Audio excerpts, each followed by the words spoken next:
नमस्कार प्रेक्षकांनो, या मालिकेच्या येणाऱ्या जबरदस्त भागामध्ये मालिकेला आता नवीन वळण येऊन अतिशय सुंदर आणि वळण घेणारा ट्विस्ट प्रेक्षकांनो आपल्यासमोर आलेला आहे. आणि मालिकेला पुन्हा एकदा 8 वर्षानंतर टर्निंग पॉईंट मिळत पुन्हा आता सारंग 8 वर्षानंतर चक्क स्टेजवर सावलीच्या समोर येताना प्रेक्षकांनो आपल्याला पाहावयास मिळणार आहे. अबीरला खांद्यावर घेऊन ओवीचं गाणं ऐकायला आलेल्या सारंग समोर ज्या वेळेस आता 8 वर्षानंतरचा भूतकाळ समोर उभा राहताच आणि सावली आता ओवीसोबत गाणं गात असल्याचा तो थरथरता नजारा ज्या वेळेस आता सारंग बघतो, त्याच वेळेस आता सारंगच्या पायाखालची जमीन सरकून आपली बायको ही ओवीसोबत गाणं गात असल्याचे सत्य सारंग समोर येता सारंगला कसा मोठा भयानक धक्का बसतो. आणि त्यानंतर आता ज्या वेळेस गाणं संपतं त्यावेळेस आता सारंग अबीरचा हात धरून भर स्टेजवर सावलीसमोर कसा येतो आणि त्यानंतर आता सावली सारंगला कोणते दोन मोठे भयानक सत्य सांगते. आणि ते सत्य ऐकताच सारंगच्या डोळ्यातून पश्चातापांच्या अश्रूंच्या धारा कशा बाहेर येतात आणि सगळ्यात मोठ्या सत्याचा आता उलगडा होताच झालेला गैरसमज आता सारंगच्या समोर कसा येतो आणि सारंग पुन्हा आता सावलीसोबत कसा एकत्र येतो प्रेक्षकांनो, आणि मानाने सावलीला कसा मेंदळ्यांच्या घरी घेऊन येतो, हे सगळं या व्हिडिओमध्ये आपल्यासमोर येणार आहे.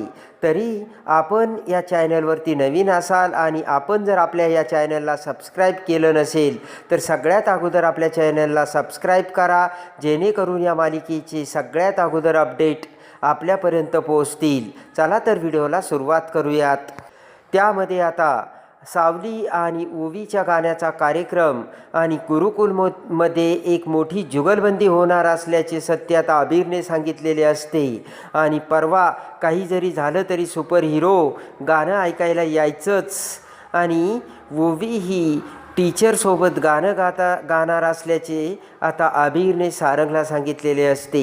सारंग अबीरला म्हणतो की अबीर, अरे काय बोलतोस, माझी मुलगी गाणं गाणार आहे आणि तिचं स्वप्न पूर्ण होणार आहे, तेव्हा मी काही जरी झालं तरी गाणं ऐकायला येणार म्हणजे येणार अबीर, असे म्हणत सारंगने अबीरला आता प्रॉमिस केलेलं असतं. इकडे मात्र सावलीला बघता क्षणी इकडे तिलोत्तमाच्या पायाखालची जमीन सरकलेली असते. स्वप्नात देखील आता तिलोत्तमाला सावली आठवत येत असते. आणि आता काही जरी झालं तरी सारंगला सावलीपर्यंत पोहोचू द्यायचं नाही आणि सारंगला सावलीपासून दूर ठेवायचं, हे आता टार्गेट तिलोत्तमाने आखलेलं असतं.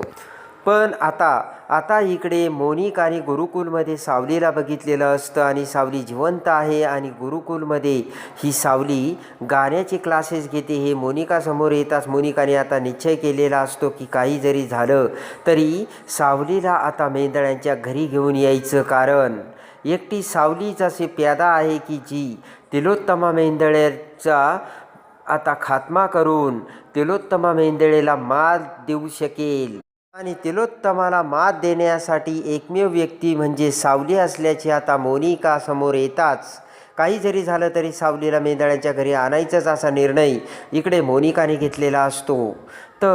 तर आता इकडे सावली आणि ओवी ज्या दिवशी गाणं गाणार असते तो दिवस अखेर उजाडतो. सकाळीच आता ओवी उठून अमृताकडून आवरून घेते आणि लगेच आता ओवीने सांगितलेलं असतं की बाबा, मला उद्या लवकर गुरुकुलमध्ये पोहोचव, माझ्या गाण्याचा प्रोग्राम आहे.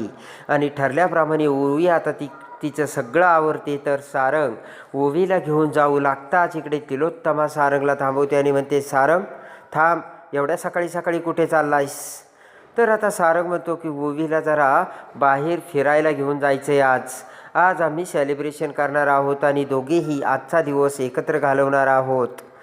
तेव्हा आता तिलोत्तमा म्हणते की सारंग, अरे घरात ओवी ठीक आहे, तू ना ओवीला आता डोक्यावर बसून ठेवलंयस आणि दररोजच तिला फिरायला घेऊन जातो, काय चाललंय तुझं? सारंग म्हणतो, हे बघ आई, घरात बसू तीसुद्धा बोर होते, तेव्हा आज तिला फेरफटका मारून आणतो. आणि तेवढ्यात आता मोनिका तिथे येते आणि मोनिकाने आता बरोबर ओवीवरती आणि सारंगवरती वाच ठेवलेला असतो. आणि ओवीला घेऊन सारंग हा गुरुकुलमध्ये जाऊन आज गाण्याचा कार्यक्रम आहे हे आता मोनिकाच्या लक्षात येतं. आणि हीच ती संधी आणि हीच ती वेळ असल्याचे आता मोनिकाच्या लक्षात येऊन सारंग आणि ओवीला बघून मोनिका म्हणते, अरे वा, दोघे बाप लेक बाहेर चाललेत वाटतं. जा जा जा ओवी मजा कर बर का आणि बाहेर मनसोक्त फिर.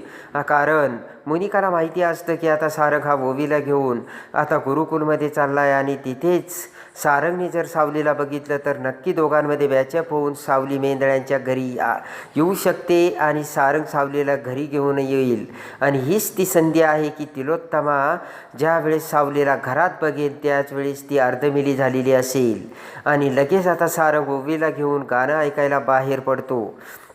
आता इकडे गुरुकुलमध्ये गाण्याची जय्यत तयारी होते. सगळ्या विद्यार्थ्यांना आता सावलीने इन्स्ट्रक्शन दिलेली असते आणि आता सगळेजण आता तयारीनिशी आता गाण्याचा कार्यक्रम असल्यामुळे आता शोसाठी तयार झालेले असतात. सावलीसुद्धा गाणं गाण्यासाठी तयार झालेली असते. आणि इकडे आता ओवीला सारंग गुरुकुलमध्ये सोडतो आणि लगेच आता ओवी गुरुकुलमध्ये सावलीसोबत आता स्टेजवर आलेली असते आणि दोघीही आता गाणं गाण्यासाठी तयार झालेले असतात. इकडे आता आबिरला सारंग कधी येतोय असं झालेलं असतं. आणि अखेर आता सारंग हा गुरुकुलमध्ये येताच आता आबिरला कडेवरती घेऊन सारंग आता सावली आणि ओवीचं गाणे ऐकण्यासाठी आता स्टेजकडे येतो. इकडे आता सावली आणि ओवी गाणं गात असते. ओवी एवढी सुंदर गाणं गात असते की सावलीच्या सुराच्या पाठीमागे आता ओवीचा सूर एकदम बरोबर मॅच झालेला असतो. आणि एकीला झाकावं दुसरीला बाहेर काढावं तोच आवाज तेच सूर आणि एकदम ताल सुरामध्ये दोघीही गाणं गात असतात. तर त्याच वेळेस आता सारंग आता आबिरला डोक्यावरती घेऊन आता स्टेजवर येता क्षणी समोर तो थरथरता नजारा बघताच आता सारंगला बसलेला असतो तो सगळ्यात मोठा धक्का. आणि चक्क ओवी ही आता सावलीसोबत गाणं गात असल्याचा तो नजारा बघून सारंगला मोठा धक्का बसतो. आणि ओवी म्हणजे ओवीसोबत गाणारी ती टीचर दुसरी तिसरी कोणी नसून सावली असल्याचे सत्य सारंग समोर येते. आणि दोघेही अतिशय मग्न होऊन ताल सुरात गाणं गात असतात. आणि गाणं संपताक्षणी सारंग हा सावलीला बघतो आणि लगेच आता आबिर मोठ्याने ओरडतच सारंगला म्हणतो की माझी आई गाणं गाते. आणि ते ऐकताच आपोआप सारंगचे पावलं हे स्टेजकडे जाऊ लागतात. तर सावलीसुद्धा सारंगला बघते आणि दोघेही स्टेजवर एकमेकांच्या समोर आलेले असतात. आणि लगेच आता ओवी सारंगकडे बघत म्हणते की बाबा आणि आबिर आता सावलीकडे बघत म्हणतो की आई आणि दोघेही समोरासमोर येताच आबिर हा सावलीचा मुलगा असल्याचे सत्य सारंग समोर आलेले असते. आणि ओवी ही सारंगची मुलगी असल्याचे सत्य आता सावलीसमोर. आणि दोघेही पुन्हा आपापल्या मुलांचे हात धरून बाजूला जाऊ लागताच आता ओवी आणि आबिरने दोघांचेही हात पुन्हा घट्ट पकडलेले असतात. तर सारंग सावली समोर येतात. सारंग सावलीला म्हणतो की दुसरा संसार थाटलाय वाटतं आणि आबिर तुझा मुलगा. तर लगेच आता सावलीच्या डोळ्यात अश्रू येतात आणि सावली म्हणते की आबिर हा फक्त माझा नाही तर तो तुमचासुद्धा मुलगा आहे. आणि ते ऐकताच आता सारंगला बसलेला असतो तो सगळ्यात मोठा धक्का. तर सारंग म्हणतो काय बोलते सावली तू प्रेग्नंट होणार नव्हती ना. तर सावली म्हणते की त्याच प्रेग्नन्सीचे रिपोर्ट घेऊन मी पुन्हा तुमच्याकडे घर सोडल्यानंतर आले होते आणि राजकुमारला ते रिपोर्टसुद्धा दाखवले होते पण त्या बदल्यात तुम्ही मला डिवोर्सचे पेपर पाठवले. आणि ते ऐकताच सगळ्यात मोठ्या सत्याचा उलगडा सारंगला झालेला असतो आणि सारंगच्या डोळ्यात आलेल्या असतात त्या अश्रूंच्या धारा.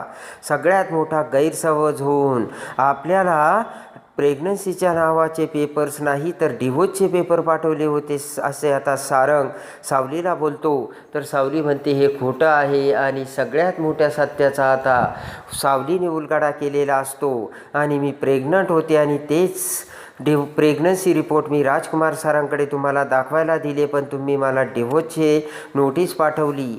तर सारंग म्हणतो ही चुकीचं आहे. तर लगेच आता सावली म्हणते की जा मग तुमच्या भावाला विचारा. तर आता सगळ्यात मोठ्या सिक्रेट सत्याचा उलगडा सारंगला झालेला असतो आणि सारंगच्या डोळ्यातून पश्चातापांच्या अश्रूंच्या धारा वाहत असतात.